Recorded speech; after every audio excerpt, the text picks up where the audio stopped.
Friends, Trump ద్వారా America పతనం మొదలైందా అంటే ఎస్, మొదలైంది. ఇప్పుడు ఏకంగా అమెరికానే అమ్మేస్తున్నాయి యూరోపియన్ నేషన్స్. అదేంటి, అమెరికాని యూరోపియన్ నేషన్స్ ఎలా అమ్ముతాయి అనుకుంటున్నారా? మనం ఒక ప్రపంచంలో ఉన్నాం. అంటే గ్లోబలైజేషన్ అనేది కొన్ని దశాబ్దాల క్రిందటే స్టార్ట్ అయిపోయింది. ఒక కంట్రీకి మధ్య సత్సంబంధాలు ఉంటేనే కలిసి ఎదుగుదాం అనే ఒక కాన్సెప్ట్ వస్తుంది. ఇప్పుడు ట్రంప్ తనేదో ఒక హిట్లర్ లాగా, నేను గ్రీన్లాండ్ తీసేసుకుంటా, నేను వెనుజులా తీసేసుకుంటా, నాకు ఇరాన్ నా చేతి కింద ఉండాలి, ఇలాంటి రకరకాల వేషాలు వేస్తున్నాడు. అయితే ఇరాన్ వరకు అది యూరోపియన్ నేషన్స్ కి రాలేదు. వెనుజులా అది యూరోపియన్ నేషన్స్ వాళ్ళు తీసుకున్నా కూడా అది ఓకే అనుకున్నారు. ఎప్పుడైతే గ్రీన్లాండ్ జోలికి రావడం అయితే జరిగిందో, ట్రంప్ విషయంలో యూరోపియన్ నేషన్స్ మొత్తం మాట మార్చేశారు. అయితే ఇక్కడ మ్యాటర్ ఏంటంటే, ఈవెన్ గ్రీన్లాండ్ అనేది ఒక ఐలాండ్ అన్నమాట, ఒక దీవి. అది డెన్మార్క్ కిందకు ఉంటది కదా. సో ఆ సమయంలో అంటే నేను గ్రీన్లాండ్ ని అమెరికా చేతుల్లోకి తీసుకుంటాను అన్నప్పుడు ఏం జరిగింది అనేది కనుక తెలిసినట్టయితే, ఈ కొన్ని దేశాలు, యూరోపియన్ నేషన్స్ కి సంబంధించిన దేశాలు, జర్మనీ కానీ, లేకపోతే ఫ్రాన్స్ కానీ, నార్వే కానీ, ఇలాంటి కొన్ని దేశాలు ఏం చేశాయంటే, అంటే దాదాపుగా 8-9 దేశాలు ట్రంప్ కి వ్యతిరేకంగా చెప్పారు, వద్దు, తీసుకోవడానికి వీలు లేదు, గ్రీన్లాండ్ అనేది, డెన్మార్క్ అనేది వాళ్ళ ప్రజలకు సంబంధించింది మాత్రమే, మీరు మధ్యలో దూరడానికి లేదు అని క్లారిటీగా ఒక విషయం అయితే చెప్పేసింది. ఓకే, ఆ టైంలో ట్రంప్కి అది నచ్చల. ఎందుకంటే ఆబ్వియస్లీ నచ్చదు, నాకు కావాలి అనుకున్నప్పుడు అది దక్కకపోతే నచ్చదు కదా.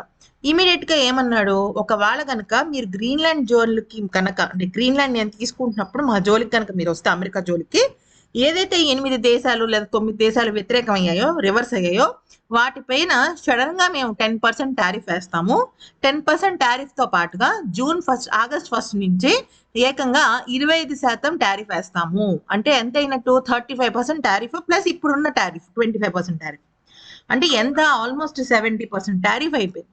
సో నేను అలా టారిఫ్స్ వేస్తాను అని చెప్పేసి బెదిరించడంతో ఒక్కసారిగా యూరోపియన్ నేషన్స్ అన్ని కూడా, ఏంటి నువ్వు చేస్తున్న విషయం అంటూ ఎదురు తిరిగారు. అంతేకాకుండా వాళ్ళు బెదిరించాల్సిన విషయంలో వాళ్ళు బెదిరించారు. ఫస్ట్ వాళ్ళు యాంటీ కోఎక్షన్ లాని ఇంట్రడ్యూస్ చేస్తాం, అంటే ఇంట్రడ్యూస్ అంటే దాన్ని అమల్లోకి తీసుకొస్తాం అని చెప్పేసి బెదిరించారు. అదేంటి అంటే, ఏ దేశమైనా సరే ఒక ఖండాన్ని కానీ, ఒక కాన్స్టిట్యూషన్ కానీ, ఇంకో దేశాన్ని కానీ బలవంతంగా కనుక లాక్కుంటున్నట్టయితే ఆ దేశం పైన కఠినమైన ఆంక్షలు, ఆర్థిక ఆంక్షలను ఇంట్రడ్యూస్ చేస్తారనమాట. సో ఈ క్రమంలో కనుక చూసుకున్నట్టయితే అది మేము ఇంప్లిమెంట్ చేస్తాము అని చెప్తే, దానికి ట్రంప్ కూడా ఏమన్నాడంటే, నేను 100%, 200% టారిఫ్ వేస్తా, ఏం పీక్కుంటారో పీక్కోండి అని రివర్స్ అయిపోయాడు. అయితే ఈ క్రమంలో ఏం జరిగిందంటే, ఇక్కడ ఇంకో పెద్ద విషయం జరిగింది.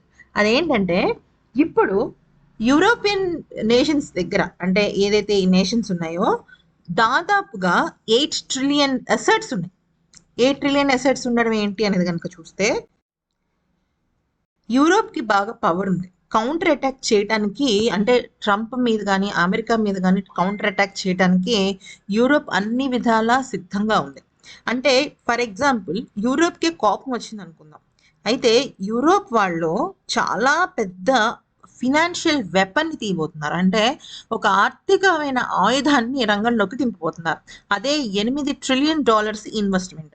అదేంటి అంటే, ముఖ్యంగా యూరోప్ సైలెంట్ గా ఉండదు. యూరోప్ అమెరికాకి సంబంధించి దాదాపుగా $8 ట్రిలియన్ ఇన్వెస్ట్మెంట్స్ చేసింది 2019 నుంచి 2025 వరకు ఆల్మోస్ట్. ఓకే, అంటే రకరకాల విషయాల్లో అనమాట. ఒకటనే కాదు, ఇన్వెస్ట్మెంట్స్, బాండ్స్, అంటే అమెరికన్ కంపెనీ షేర్స్ ఉంటాయి కదా, యాపిల్, గూగుల్, ఇలాంటివి, యుఎస్ బాండ్స్, ట్రెజరీ బాండ్స్, ఇలాంటివి అనమాట. ఇంకా చాలా డాలర్ బేస్డ్ అసెట్స్ ని ఇన్వెస్ట్మెంట్ చేసింది.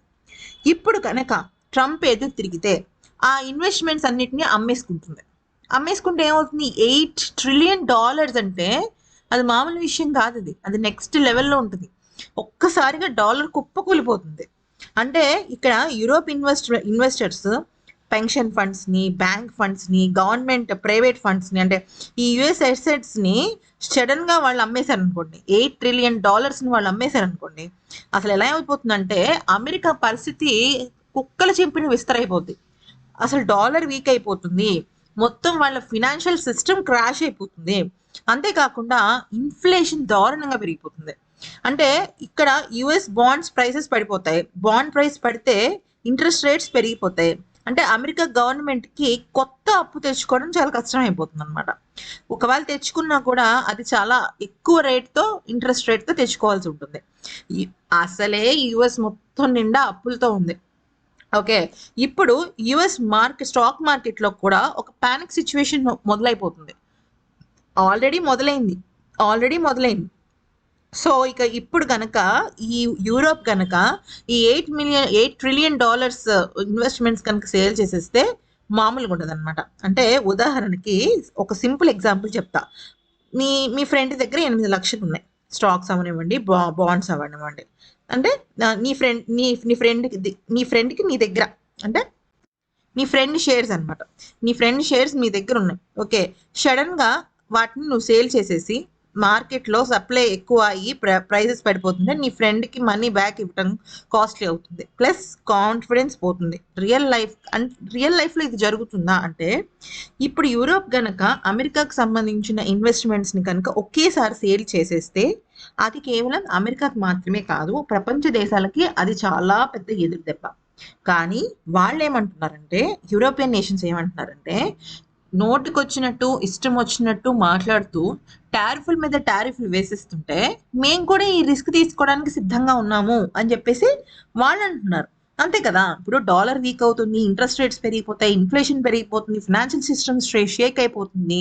ట్రంప్‌కి అది బ్యాక్ ఫైర్ అవుతుంది అనుకున్నప్పుడు, ఆ రిస్క్‌ని మేము భరించడానికి రెడీగా ఉన్నాం. ఎందుకనంటే, అంతకు మునుపు 25% టారిఫ్, ఇప్పుడు ఒక 35% టారిఫ్. ఏం ఆటలుగా ఉందా? 75-80% టారిఫ్‌ని మేము భరిస్తున్నాము. యూరోపియన్ నేషన్స్‌కి అండదండలుగా ఉండాల్సిన అమెరికా, నాటో దేశాలకి అండదండలుగా ఉండాల్సిన అమెరికా, ఈ రకంగా చేస్తుంది అంటే మ్యూచువల్ డిస్ట్రక్షన్‌కి కూడా మేము సిద్ధం అంటున్నారన్నమాట వాళ్ళు. అర్థమైంది కదా!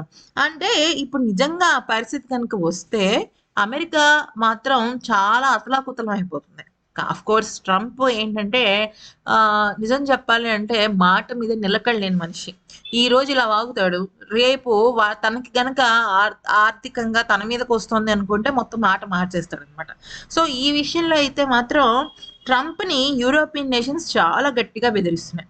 అయితే ఈ యూరోపియన్ నేషన్స్ ఎదురు తిరగటం వల్ల ఇప్పటికే భారత్‌కి సంబంధించి కూడా స్టాక్ మార్కెట్ చాలా అతలాకుతలంగా ఉంది. ఎందుకంటే భారత్‌లో కూడా స్టాక్ మార్కెట్ పడిపోవటము, సడెన్‌గా లెగవటం, గోల్డ్ ప్రైసెస్ ఆకాశానికి వెళ్ళిపోవటం ఇవన్నీ జరుగుతున్నాయి. ఇవన్నీ కూడా ఈ ట్రంప్ చేస్తున్న వెధవ పనుల వల్లనే. అంతేకాకుండా ఇంకొక పెద్ద పాయింట్ ఏంటంటే, ఇప్పుడు యూరోపియన్ నేషన్స్ నిజంగా ఈ సెల్ అమెరికా అనే ఒక విషయాన్ని గనక పక్కన పెట్టేసినా కూడా, ఫర్దర్‌గా అమెరికాతో డీలప్స్ అనేవి కష్టమే. సో, ఖచ్చితంగా వాళ్ళకి దొరికే సెకండ్, థర్డ్ ఆప్షన్స్ ఏంటి అంటే, ఇప్పటికే కెనడా చైనాకి సరెండర్ అయిపోయింది. నెక్స్ట్ ఇప్పుడు ఫ్రాన్స్ ఖచ్చితంగా భారత్‌కి ఫేవరబుల్‌గా ఉంది.